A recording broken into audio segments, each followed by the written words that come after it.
ನಮಸ್ಕಾರ ವೀಕ್ಷಕರೇ, ರಂಗಭೂಮಿ ನ್ಯೂಸ್ ಕರ್ನಾಟಕಕ್ಕೆ ಸ್ವಾಗತ. ನಾನು ಋಷಿಕಾ ನಾಗ್. ದಾವಣಗೆರೆ ನಗರದ ಪದ್ಮಶ್ರೀ ಚಿಂದೋಡಿ ಲೀಲಾ ಕಲಾಕ್ಷೇತ್ರದಲ್ಲಿ 12ನೇ ವರ್ಷದ ನಾಟಕೋತ್ಸವ ಕಲಾ ರಸಿಕರ ಸಂಭ್ರಮದ ನಡುವೆ ಅದ್ದೂರಿಯಾಗಿ ನೆರವೇರಿತು. ಕನ್ನಡ ಮತ್ತು ಸಂಸ್ಕೃತಿ ಇಲಾಖೆಯ ಸಹಯೋಗದಲ್ಲಿ ನಡೆದ ಈ ರಂಗೋತ್ಸವದಲ್ಲಿ ಪೌರಾಣಿಕ ಹಾಗೂ ಸಾಮಾಜಿಕ ನಾಟಕಗಳು ಪ್ರೇಕ್ಷಕರ ಮನಸೂರೆಗೊಂಡವು. ಹಿರಿಯ ರಂಗಕರ್ಮಿಗಳ ಸನ್ಮಾನ, ಕಲಾವಿದರ ಮನೋಜ್ಞ ಅಭಿನಯ ಹಾಗೂ ಕಂಪನಿ ನಾಟಕ ಪರಂಪರೆಯ ಸಂರಕ್ಷಣೆಯ ಸಂದೇಶ ಈ ನಾಟಕೋತ್ಸವದ ಪ್ರಮುಖ ಆಕರ್ಷಣೆಯಾಗಿತ್ತು. ಈ ಕುರಿತು ಒಂದು ವರದಿ ಇಲ್ಲಿದೆ. 28/6/2026 ಭಾನುವಾರ ಶ್ರೀಶೈಲ ಮಲ್ಲಿಕಾರ್ಜುನ ವಿವಿಧ ನಾಟಕ ಕಲಾವಿದರ ಸಂಘ ಹಾಗೂ ಕನ್ನಡ ಮತ್ತು ಸಂಸ್ಕೃತಿ ಇಲಾಖೆ ದಾವಣಗೆರೆ ಇವರ ಧನ ಸಹಾಯ ಯೋಜನೆಯಡಿಯಲ್ಲಿ ಈ ಬೃಹತ್ ರಂಗಹಬ್ಬ ಆಯೋಜಿಸಲಾಗಿತ್ತು. ಉದ್ಘಾಟನಾ ಸಮಾರಂಭ ಬೆಳಗ್ಗೆ 10 ಗಂಟೆಗೆ ನಡೆದ ಉದ್ಘಾಟನಾ ಕಾರ್ಯಕ್ರಮದಲ್ಲಿ ಶ್ರೀ ಮಲ್ಲಿಕಾರ್ಜುನ, ಶ್ರೀ ಗಾದಿಗನೂರು ಹಾಲಪ್ಪ, ವಿಶ್ವನಾಥ, ಶ್ರೀಮತಿ ಜ್ಯೋತಿ, ದಾವಣಗೆರೆ ಬಸನಗೌಡ್ರು, ಸಂಗೀತ ನಿರ್ದೇಶಕರು, ಕರ್ನಾಟಕ ನಾಟಕ ಅಕಾಡೆಮಿ ಪ್ರಶಸ್ತಿ ಪುರಸ್ಕೃತರು ಶ್ರೀಮತಿ ಸಾವಿತ್ರಮ್ಮ, ಸುಜಾತ, ಶೋಭಾ ಸೇರಿದಂತೆ ಜಿಲ್ಲೆಯ ಹಿರಿಯ ರಂಗಾಸಕ್ತರು, ಸಾಹಿತಿಗಳು ಉಪಸ್ಥಿತರಿದ್ದು ದೀಪ ಬೆಳಗಿಸಿ ಚಾಲನೆ ನೀಡಿದರು. ನಾಟಕ ಪ್ರದರ್ಶನದ ವೈಭವ ಬೆಳಗಿನ ಪ್ರದರ್ಶನ 10:30ಕ್ಕೆ ಹಡಗಲಿ ತಾಲೂಕಿನ ಕಾಂತೇಬೆನ್ನೂರಿನ ಹೆಸರಾಂತ ಶ್ರೀ ಮೈಲಮ್ಮ ದೇವಿ ಕೃಪಾಪೋಷಿತ ನಾಟಕ ಮಂಡಳಿಯಿಂದ ಖ್ಯಾತ ಲೇಖಕ ಹನುಮಂತರಾಯ ಕಂದಗಲ್ ವಿರಚಿತ ಪೌರಾಣಿಕ ನಾಟಕ ರಕ್ತರಾತ್ರಿ ಪ್ರದರ್ಶನಗೊಂಡಿತು. ಪೌರಾಣಿಕ ಕಥಾಹಂದರದ ಭವ್ಯ ರಂಗಸಜ್ಜಿಕೆ, ಕಲಾವಿದರ ಭಾವಪೂರ್ಣ ಅಭಿನಯ ಪ್ರೇಕ್ಷಕರನ್ನು ಮಂತ್ರಮುಗ್ಧಗೊಳಿಸಿತು. ಮಧ್ಯಾಹ್ನದ ಪ್ರದರ್ಶನ 3:30ಕ್ಕೆ ಉತ್ತರ ಕನ್ನಡ ಜಿಲ್ಲೆಯ ಅಂಕೋಲಾ ತಾಲೂಕಿನ ಅಲಗೇರಿ ಗ್ರಾಮದ ಶ್ರೀ ಸಣ್ಣಮ್ಮ ಬೊಮ್ಮಯ್ಯ ದೇವ ನಾಟಕ ಮಂಡಳಿಯ ಕಲಾವಿದರಿಂದ ಮಗ ಹೋದರೂ ಮಾಂಗಲ್ಯ ಬೇಕು ಎಂಬ ಹೃದಯ ಸ್ಪರ್ಶಿ ಸಾಮಾಜಿಕ ನಾಟಕ ಪ್ರದರ್ಶನವಾಯಿತು. ರಾತ್ರಿ 7 ಗಂಟೆಗೆ ಶ್ರೀ ಮುರುಡರ ಬಸವೇಶ್ವರ ಸಾಂಸ್ಕೃತಿಕ ಜಾನಪದ ಹಾಗೂ ನಾಟಕ ಸಂಘ ದಾವಣಗೆರೆ ಇವರಿಂದ ಶ್ರೀ ಶಂಕರಾಜಿ ಹೂವಿನ ಹಿಪ್ಪರಗಿ ವಿರಚಿತ ಸಾಮಾಜಿಕ ನಾಟಕ ತಾಳಿ ಹರಿಯಲಿಲ್ಲ ಶೀಲಾ ಉಳಿಯಲಿಲ್ಲ ನಾಟಕ ಪ್ರದರ್ಶನ. ರಂಗದ ಆಧಾರ ಸ್ತಂಭಗಳು, ಕಲಾವಿದರ ಪರಿಚಯ. ಹಿರಿಯ ರಂಗಕರ್ಮಿ ಶ್ರೀ ತಿಪ್ಪೇಸ್ವಾಮಿ ಸೋಲದಹಳ್ಳಿ ಇವರು ಸಂಗೀತ ನಿರ್ದೇಶನ ಮಾಡಿದರು. ರಂಗದ ಆಧಾರ ಸ್ತಂಭಗಳು, ಕಲಾವಿದರ ಪರಿಚಯ. ಹಿರಿಯ ರಂಗಕರ್ಮಿ ಶ್ರೀ ತಿಪ್ಪೇಸ್ವಾಮಿ ಸೂಲದಹಳ್ಳಿ ಇವರು ಸಂಗೀತ ನಿರ್ದೇಶನ ಮಾಡಿದರು. ಆಕಾಶವಾಣಿ ದಾವಣಗೆರೆಯ ಶ್ರೀ ಚಂದ್ರಶೇಖರ ಅವರ ತಬಲಾ ವಾದನ ಹಾಗೂ ಶ್ರೀಕೃಷ್ಣ ಪಾತ್ರದಲ್ಲಿ ಚಿದಾನಂದ ಗವಾಯಿ ಅವರ ಪ್ರದರ್ಶನ ಮೆರುಗು ತಂದಿತ್ತು. ಮಹಿಳಾ ಕಲಾವಿದರಾದ ಶ್ರೀಮತಿ ಜ್ಯೋತಿ ಕಲ್ಲೂರು, ಐಶ್ವರ್ಯ, ಶೋಭಾ, ವಿಜಯಲಕ್ಷ್ಮಿ, ಸುನೇತ್ರಾ, ಜಯಶ್ರೀ, ದಿವ್ಯಕುಮಾರಿ, ಕರಿಷ್ಮಾ ಹುಬ್ಬಳ್ಳಿ, ಸೋಗಿನ ನಾಗರತ್ನಮ್ಮ, ಬಿವಿ ಈಶಾ ಕವಿಗಳ ಮಗಳಾದ ಮಂಜುಳಾ, ರಾಣೆಬೆನ್ನೂರು ಕಾಶಿಬಾಯಿ ಅವರು ತಮ್ಮ ಸಶಕ್ತಿ ಅಭಿನಯದಿಂದ ಪಾತ್ರಗಳಿಗೆ ಜೀವ ತುಂಬಿದರು. ಸುರೇಂದ್ರ ಗೋಕರ್ಣ ಹಾಗೂ ಮೌನೇಶ ಅವರು ತಮ್ಮ ಪಾತ್ರಗಳಿಗೆ ನ್ಯಾಯ ಒದಗಿಸಿದರು. ಸಾಧಕರಿಗೆ ಸನ್ಮಾನ.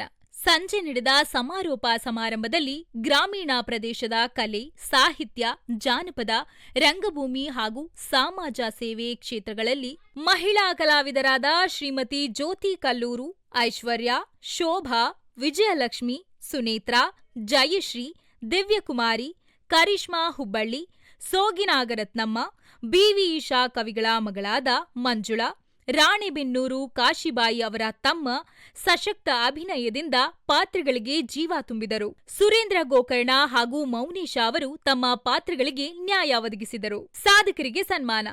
ಸಂಜೆ ನಡೆದ ಸಮಾರೋಪ ಸಮಾರಂಭದಲ್ಲಿ ಗ್ರಾಮೀಣ ಪ್ರದೇಶದ ಕಲೆ, ಸಾಹಿತ್ಯ, ಜಾನಪದ, ರಂಗಭೂಮಿ ಹಾಗೂ ಸಮಾಜ ಸೇವೆ ಕ್ಷೇತ್ರದಲ್ಲಿ ನಿಸ್ವಾರ್ಥ ಸೇವೆ ಸಲ್ಲಿಸಿ ಸಾಧನೆಗೈದ ಹಿರಿಯ ಚೇತನಗಳನ್ನು ಸನ್ಮಾನಿಸಲಾಯಿತು. ಕನ್ನಡ ಮತ್ತು ಸಂಸ್ಕೃತಿ ಇಲಾಖೆಯ ಸಹಕಾರದೊಂದಿಗೆ ನಡೆಯುತ್ತಿರುವ ಈ ನಾಟಕೋತ್ಸವ ಗ್ರಾಮೀಣ ಭಾಗದ ಮರೆಯಾಗುತ್ತಿರುವ ಕಂಪನಿ ನಾಟಕ ಪರಂಪರೆ ಮರುಜೀವ ನೀಡುತ್ತದೆ. ಕನ್ನಡ ಮತ್ತು ಸಂಸ್ಕೃತಿ ಇಲಾಖೆಯ ಸಹಕಾರದೊಂದಿಗೆ ನಡೆಯುತ್ತಿರುವ ಈ ನಾಟಕೋತ್ಸವ ಗ್ರಾಮೀಣ ಭಾಗದ ಮರೆಯಾಗುತ್ತಿರುವ ಕಂಪನಿ ನಾಟಕ ಪರಂಪರೆಗೆ ಮರುಜೀವ ನೀಡುತ್ತಿದೆ. ಸ್ಥಳೀಯ ಪ್ರತಿಭೆಗಳಿಗೆ ರಾಜ್ಯ ಮಟ್ಟದ ವೇದಿಕೆ ಕಲ್ಪಿಸುವ ಈ ಪ್ರಯತ್ನ ನಿಜಕ್ಕೂ ಶ್ಲಾಘನೀಯ ಎಂದು ಕರ್ನಾಟಕ ರಾಜ್ಯ ಬಯಲಾಟ ಕಲಾವಿದರ ಸಂಘದ ರಾಜ್ಯಾಧ್ಯಕ್ಷರಾದ ವಿಶ್ವನಾಥ ಸಾಹುಕಾರ ಹೇಳಿಕೊಂಡರು. ರಂಗಭೂಮಿ ನ್ಯೂಸ್ ಕರ್ನಾಟಕ ಸಂಪಾದಕರು 9419419999.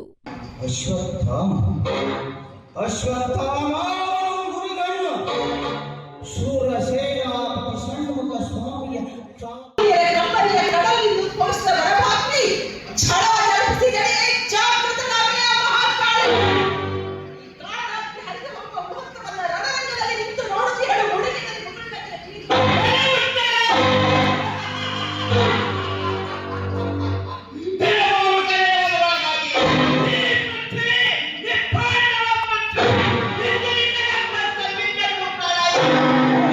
ಇದಾಗಿದ್ದು ಈ ಕ್ಷಣದ ರಂಗಭೂಮಿ ನ್ಯೂಸ್ ಕರ್ನಾಟಕ.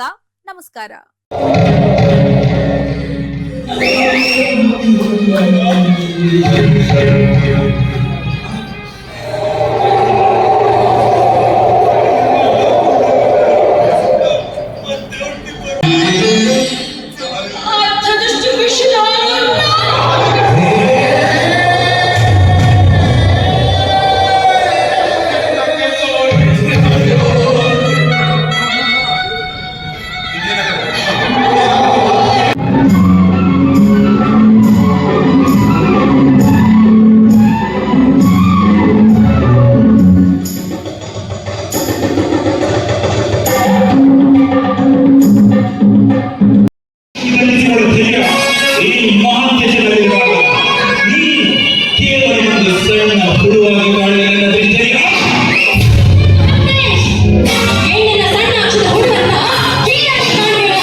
ಈ ಕ್ಷಣದ ಕೋಟಿಕರೆ ಆ ಪಾರ್ವತಿ ದೇವಿಯನ್ನು ಕೇಳಿಸಲು ನನ್ನ ಕರೆ ಆ ನನ್ನ ಮೊರೆ ಕೇಳಿ ಮೈದೂರು ಆ ಮಹಾದೇವಿ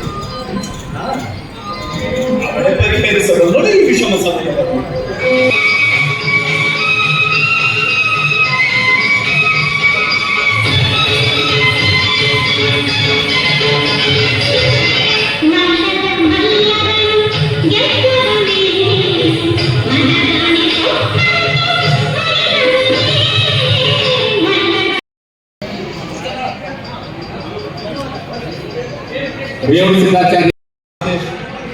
ಮಲ್ಲಪ್ಪ ಪೂಜಾರ್, ಬೀರೇಶ್ ದೇವಗುಡ್ಡ, ಸಂತೋಷ್ ಹುಳಗುದ್ದಿ, ಮಲ್ಲಮ್ಮದೇವಿ ಆರಾಧಕರು, ಮಂಜುನಾಥ್ ಗುರುಗಳು, ಸಮಾಜ ಸೇವಕರು ದಾವಣಗೆರೆ, ಕರಿಯಪ್ಪ